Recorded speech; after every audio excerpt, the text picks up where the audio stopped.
what my family affectionately calls a professional tree hugger. And they're not wrong. I've spent decades living and working in forests around the world, from measuring canopy cover in Tanzania to harvesting ebony for guitar manufacturing in Cameroon. I'm a conservation biologist, and I love trees. And I've been known to hug a tree or two while on the clock, so technically my family is correct. But here's something you might not expect to hear from a tree hugger. Not all trees are meant to be loved. In fact, some trees cause harm. And while it's very difficult for me to stand up here and say, some trees must die, that's a little dramatic even for me, I will say that some trees need a one-way ticket out of an ecosystem. Case in point, the eucalyptus.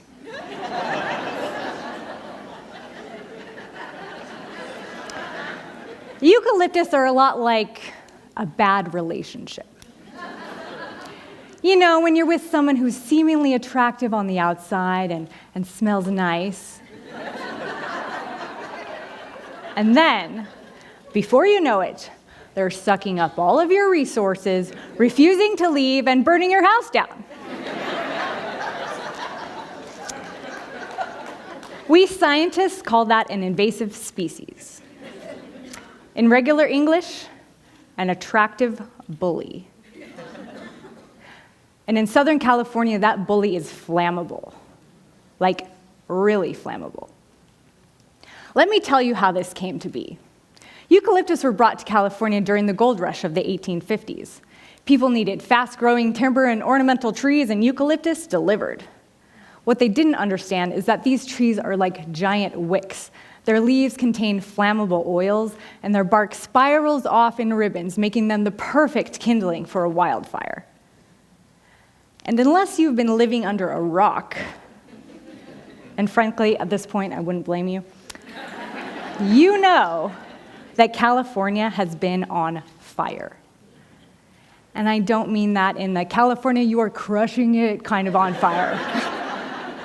I mean actual terrifying fire. People's homes are destroyed, and families lose loved ones.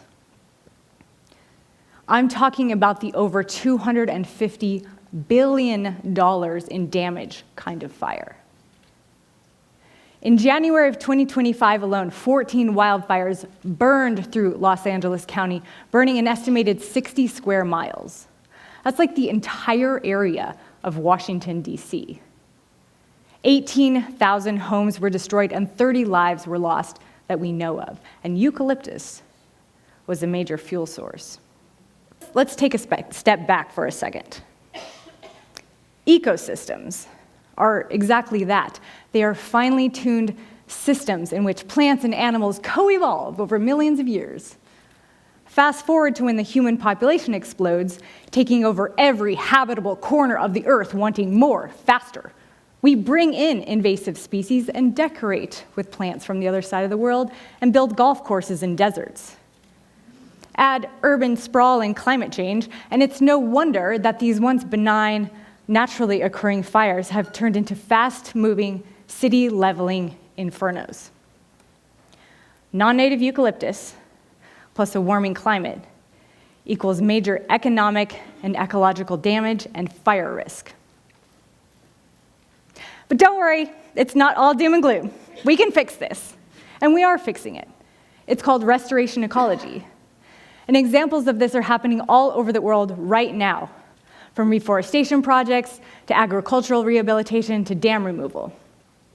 Ecosystems are resilient, and with just a little bit of funding and effort, balance can be restored. And here's how. First, we identify the invasive and non-native plants like eucalyptus, especially in high-risk areas.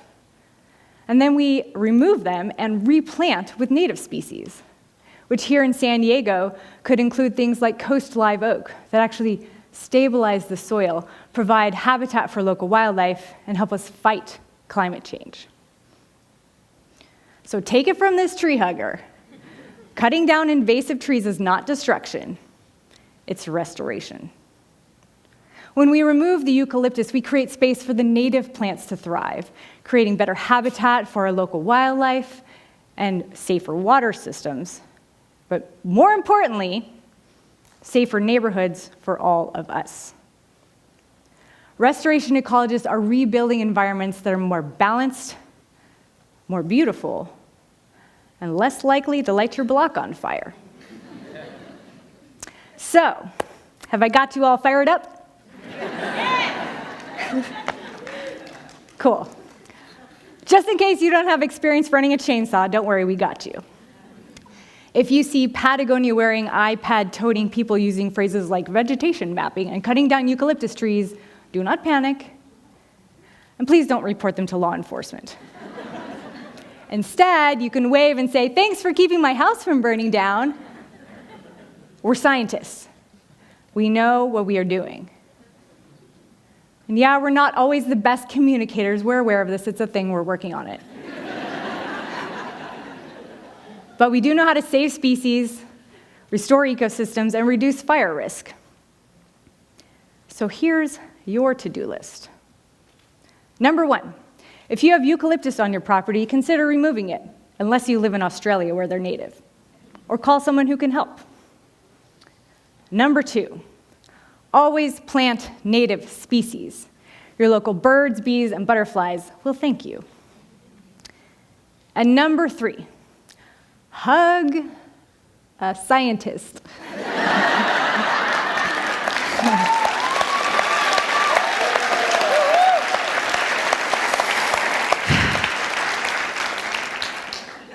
Seriously, we could really use it right now.